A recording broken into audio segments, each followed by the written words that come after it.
রথের মেলায়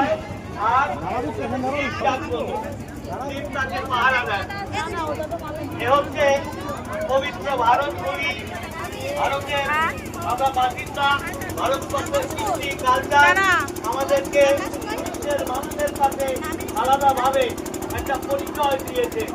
তাই আমরা দেবভূমির মানুষ, ভগবান এখানে বারে বারে অবতীর্ণ হন।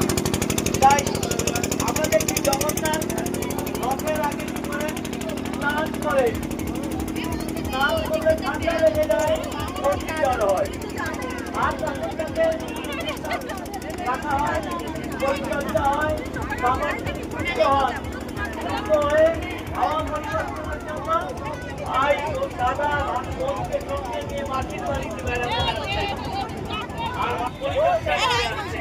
অর্থাৎ ভগবান জগন্নাথ সমস্ত সম্প্রদায়ের তারা আত্মীয় দিতে। তাই আমাদের জগন্নাথ এমন একজন দেবতা, জগন্নাথ দেবতা ভক্তের মাঝে তিনি অবতীর্ণ হন। তাই আমরা তাকে এই রথের দিনে আমরা সকলেই ধন্য, আমরা পুণ্যবান। এই রথ লোকারণ্য কোন শেষ সীমানা নেই, কত দূর দূর থেকে দেখা যাচ্ছে না লোকের কোথায় এই রথ আজকে বিখ্যাত রথ। তাই যত বিখ্যাতকে ফল নামছে আর সুন্দর রাস্তা ভগবান জগন্নাথ এই রাস্তা করে দিয়েছেন, তার ইচ্ছা ছাড়া কিন্তু হয় না। তাই এই রাস্তা হয়েছে, অনেক বাধা প্রাপ্ত ছিল।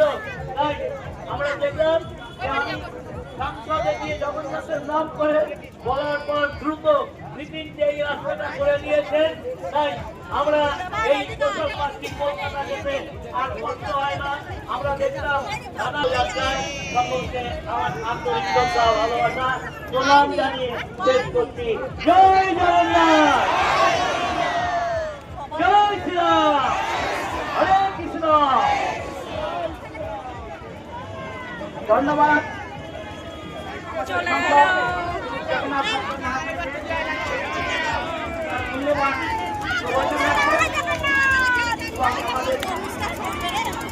ধন্যবাদ। সমস্ত ভক্তরা আপনারা যাতে শান্তিভাবে এবং সুস্থভাবে আপনারা খুব সাবধান। আপনারা রথ থেকে এগিয়ে যান, সামনের দিকে এগিয়ে যান, সামনের দিকে রথের দড়িটাকে সোজা করেন, বন্ধ করেন রথের দড়িটাকে।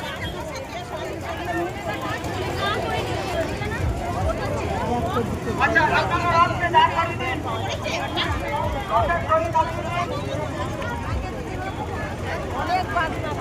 আগে কত সুন্দর হতো, এখন শুধু রথটাই বের করে, এখন আর আগের মতো কিছু রথের নেই। দড়িটাকে সোজা রাখুন, সোজা সোজা করে নিন।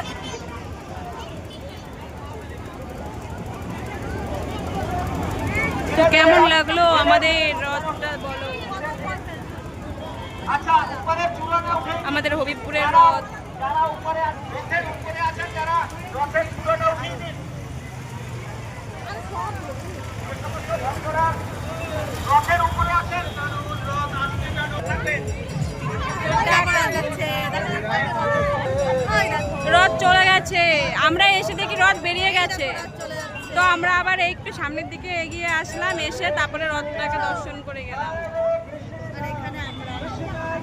আমার দিদি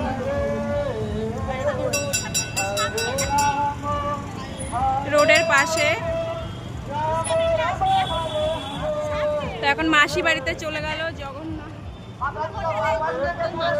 জগন্নাথের মাসি বাড়ি বেড়াতে যাচ্ছে এক সপ্তাহের জন্য। টাটা, সবাই ভালো থেকো।